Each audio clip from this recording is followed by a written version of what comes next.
So tell us, man, what is going on in the world of Watain? Well, it feels like a lot. All of a sudden, shit just started happening. No, but we've been building up kind of to this very moment for a while now. It feels like. Mm-hmm. I mean, for the past 2 years, been kind of looking forward to finally releasing some new music, you know. So when you do that with music as ours or with a band like ours, it'll stir up a lot of good and bad and great and horrible things at the same time. So it's fucking it's intense and it's great and it's good to do some interviews. Hell yeah, man. Yeah. The Agony and Ecstasy of Watain, man. This new album, first of all, I got to tell you, it's Nuclear Blast Records sent it over to me, and I've been listening to it for the last few days, and it's fucking awesome, man. That's great to hear, Zach. Thank you. Yeah. This, in my opinion, this is your masterpiece. I mean, wow. Yeah, I don't. To me, I feel like I loved all your records, but this one definitely feels like it brings together all the different aspects from throughout your career, from all the different records into one. Almost like a greatest hits, but it's not. You know, it's something totally new. Yeah, cool. Well, I mean, fuck, that's really great to hear in many ways, and you know, I'm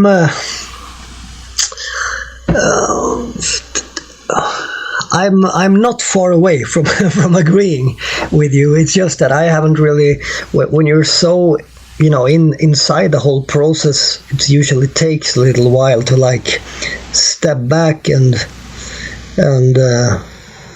to realize what it is you have done this time around. But I'm starting, and I think I had a feeling all the time, but I'm really starting to get it now, at least, that it is a kind of what the hell is the word that I'm looking for? Like a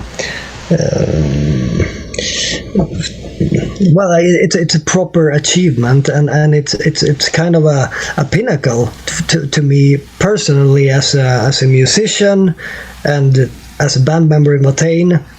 It feels like a kind of a high point in many ways, you know, especially in how the album came together, how the creative process was for once not, you know, overwhelmingly like I always love the creative process, but I also always dread it because it means going really deep into really thorny kind of desert-like places and staying there for quite a long time. I think this time around it was more like liberated process. It was more like I felt a bit more free this time around, just to create exactly the things that I wanted and felt strongly for, you know. And I think that has to do with what you said, that, or I don't know if that's what you meant, but to me it feels like it's kind of the result of what we have done, you know. Like that we're standing on pretty solid ground and we can finally put our flag there somehow, you know. and that's a pretty cool feeling that I'm still trying to like come to terms with anyway. But at least I'm glad I picked an epic title now. Yeah. You know? Yeah, I was gonna say the title of the record really fits like what I was feeling when I listened to it, because it sounds like a celebration. Yeah, it's like I wanted a kind of like a cinematic title almost, you know, like kind of like the Passion of the Christ or the Possession of Emily Rose, or, you know, this kind of like kind of a literary title, or cinematic almost, like. But it's also, you know, like fucking, it sounds a bit like a Wagner opera or a fucking Manowar album or a like an epic battery song or something like that. So I always had a soft spot for that kind of stuff. So I guess, here we are. Yeah, it's very epic, man. This new album also, I noticed that the recording process, you guys did this, you recorded it live together as a band, which is different from in the past. What was that like? How was that process like for you? It was pretty fucking cool, actually. Yeah, it was something that we decided quite late in the time leading up to the studio, when we were just rehearsing very intensely for about a whole year. On the, like just working on the material and getting to know it, and like getting to know each other in the material, so that we kind of made sure that everyone had the same idea about where the songs were going and what was, since I write all the lyrics, I wanted to have everything kind of done, and at least as far as like atmosphere and so on goes. So rehearsing that much, I think, with a full lineup, I think, which we never have done before an album. We have always been just 3 or sometimes just 2 people rehearsing the material, but now we were a full ensemble, and it's the same live lineup that we had, for the past years. So we, just like a few weeks before we entered the studio, we were like, why should we do it any other way in the studio? Why would we want to go for like a clinical, like instrument by instrument way of recording when we can just stand in the same room? And then another thing that led up to that decision was also the fact that we recorded we recorded with the same guy as always, who has this Necromorbus studio, but he has relocated the studio into this old church, which is as crazy as it sounds, and as epic as it sounds, and he built like this fucking, it looks like something that Pink Floyd would record in the 70s or something. It's huge and awesome. Insane. Yeah. So we were like, why can't we just be in that huge room together and just put all of our stuff there from the rehearsal room and the stuff that we have on stage, and just build a perfect setting to record this material? And that's what we ended up doing. So that was cool as fuck. We have always been like a bit, careful about how, especially about the environment when we record. We don't, if you want to record wild and loud and like rowdy music, I think you should not have like it's a bit weird to do it in like a total sterile environment. So we always tried to like make the studio look in a way that we felt comfortable with. But now this time around, it was a next level in that regard. So. That's very cool. I definitely think that that it comes through in the sound as well on the recording. It does have a live feel to it. That's cool to hear. I wasn't sure about that, because we were. In the end, Tore, the producer, he's really skilled, and he's very like aware of his shit, so in the end I was a bit like, fuck, isn't he like producing away a bit of the live feel now, because it was kind of raw from the start. But in the end, it's like, I mean, what you hear is what happened, and that's I mean, it's most of it is one takes, or like, I mean, that we all perform the songs together. And at least for me personally, when I listen to it, it makes a huge difference. I think you would have heard something not completely different, but for sure something different if we had done it in the way we're used to. So I think we're just gonna, it feels like we're gonna stick to that from now on. I think it's like the new way, and which is cool also to like find a new way of working after so many years of doing this. It's pretty refreshing somehow, Oh yeah. I also got to ask you about the special guests on this record. When I was first listening to the record, I didn't read the liner notes first. I just put on my headphones and I sat back and I listened to it. And, he thought that I cut off my balls.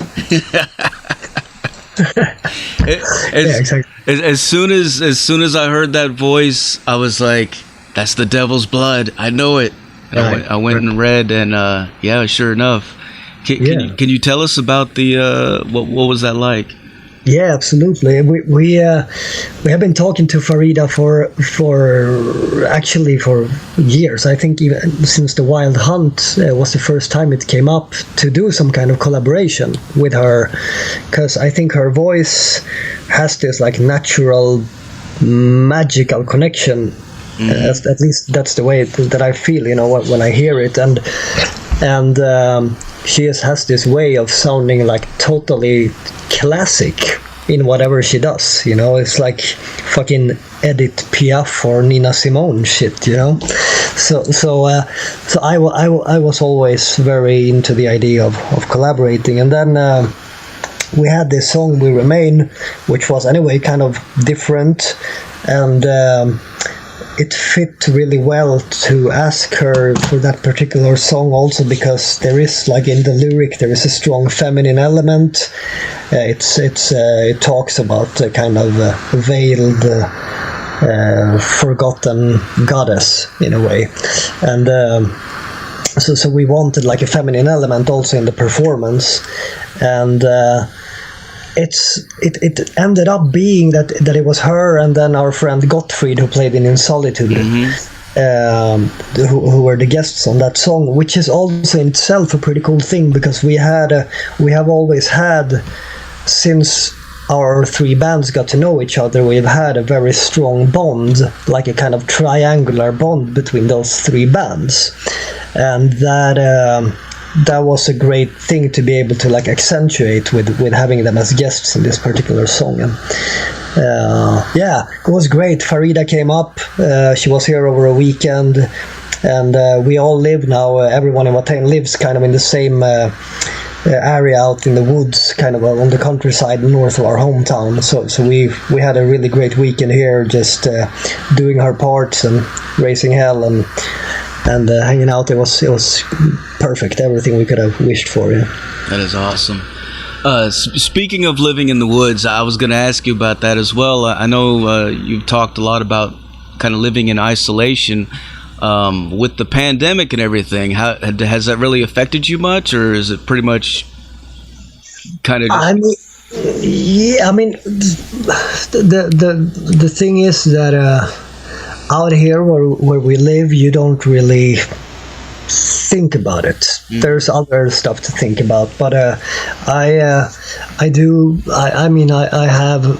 have stuff to do in Stockholm every now and then, and my girlfriend is an artist, and she has most of her work in Stockholm. So when we go there, of course, you realize what's going on, and it's kind of different. But then you come back here and you sort of forget about it. And there's Watain, and there's all these things that need to be tended to. So in all honesty, I have just been enjoying not being on the road constantly. Having a bit time to just, I don't know, like talk to myself a bit and figure some stuff out, and just overlooking all these things in life that easily can end up being like loose threads that you never really deal with.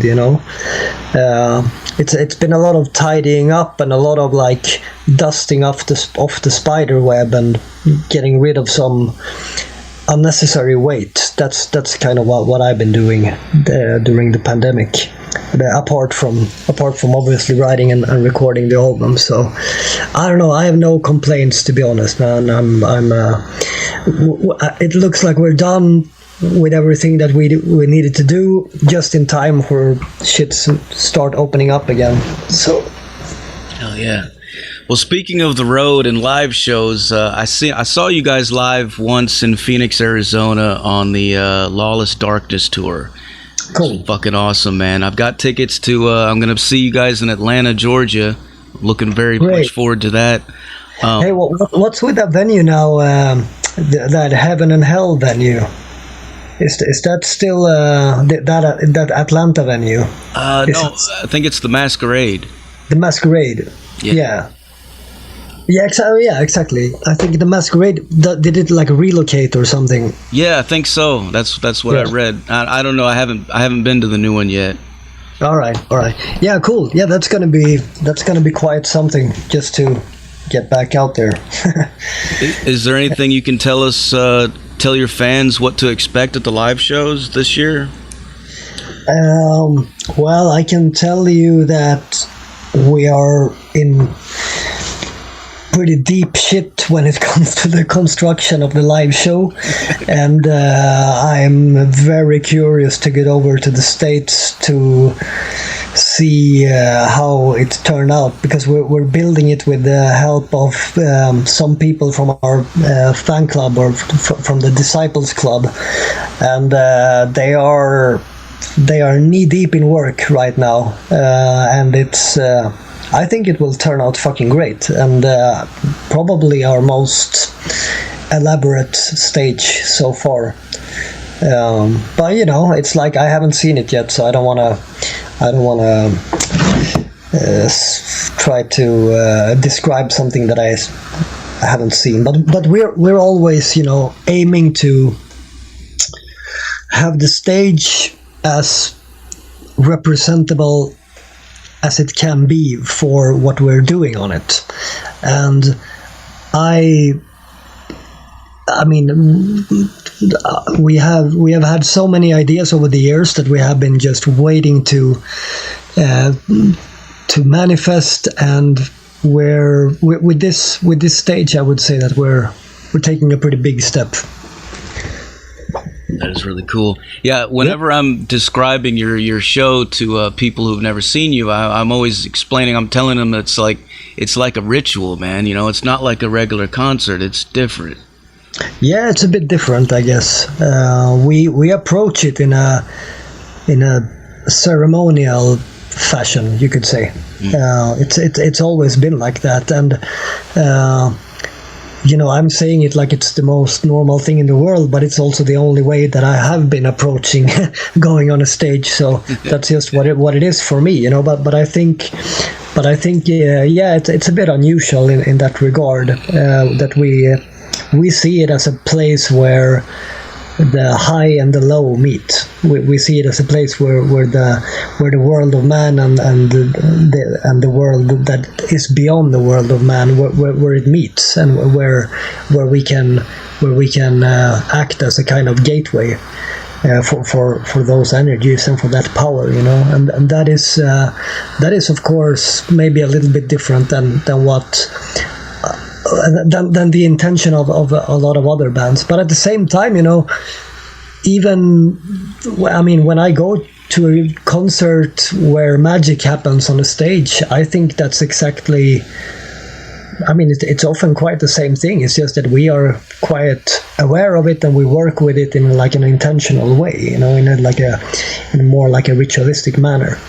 I think black metal has the potential to create very strong energy flows and very strong currents of otherworldly powers, and being aware of that and kind of elaborating on that and building on that on a stage is something that I consider one of the maybe main rewards of being in this band. I think it's one of the things that I really, really value and will never grow tired of, because it's in constant fluctuation. It's in constant movement. Oh yeah. I also wanted to ask you about the last tour that you guys did over here in the States. I saw that you had a lineup change or an issue, and you actually had to take over playing bass. What was that like? Depends on which side of my split personality that you ask, but one part of me really enjoys playing the bass on the stage. I've done that quite a bit through the years. I started out like that in Watain, and I also did it with Dissection for a while, and I've done it on a few Watain occasions in the later years as well, but never for a whole tour. And I mean, I enjoy it. It becomes something else. But what I really don't like is playing without Pelle on guitar. He's a very, very huge part of what goes on a Watain concert, and he was really missed on that tour. So yeah, I don't know. I don't know how deep I want to get into the story about him not getting in. We're actually, truth be told, not sure if he gets in this time either. So after we hang up, I'm gonna go to the rehearsal room and practice guitar, because I might have to do guitar on this tour. Gotcha. That's your scoop for today. No, but it's it sucks. But Watain takes pride in not backing out because of this kind of stuff, and we have always like overcome these kind of obstacles by just changing around the lineup a little bit and just staying determined, and that's exactly what we're gonna do this time around as well. That being said, it's not sure that he's not coming in, but it looks like it can be difficult this time around as well. I also wanted to ask you about your cover songs, man. You guys do a lot of cool cover songs. Yeah. One of my favorites is the Play with the Devil. And I noticed at the very end of it, you guys do a little Ride the Lightning riff.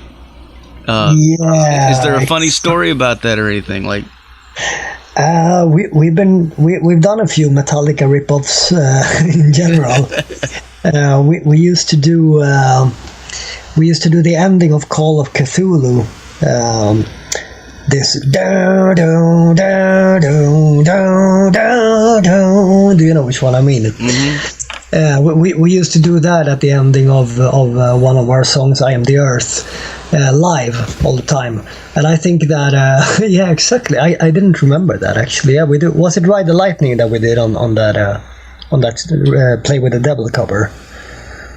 Yeah, exactly. No, but we like doing stuff like that, and Watain is very much we enjoy paying tributes like that to bands that we consider our inspiration, and Metallica is, I think, along with Bathory and Dissection, perhaps the third most influential band when it comes to our music and our way of thinking about our band in general. That's awesome, man. All right, well, Erik, I guess I'm about out of questions for you. Is there anything else you want to let your fans know? There's a lot, but most of it is on the album. So, so that's the way I like to do things now. But I hope to see as many as possible out on this tour, man. It's gonna be quite a thing to get back on the road, and we're just aiming for the kill, man. Hell yeah! Well, before I let you go, can I get you to make us a station tag real quick? Yeah, of course. But tell me what I should say. Just say something like, "This is Erik from Watain, and you're listening to Metal Devastation Radio." All right. Ladies and gentlemen, this is Erik from Watain, and you're listening to Metal Devastation Radio. Fuck yeah, man. Awesome. All right, well, thanks a lot for taking the time, man, and I can't wait to see you guys live. Thanks for the interview, and thanks for the words on the album, man. I don't know, I really, it's cool as fuck to hear what people say after they've heard it, and yeah, thanks. I really appreciate it. Hell yeah, man. See you guys soon. Yeah, see you soon, man. Cheers. Take care. Cheers. Bye.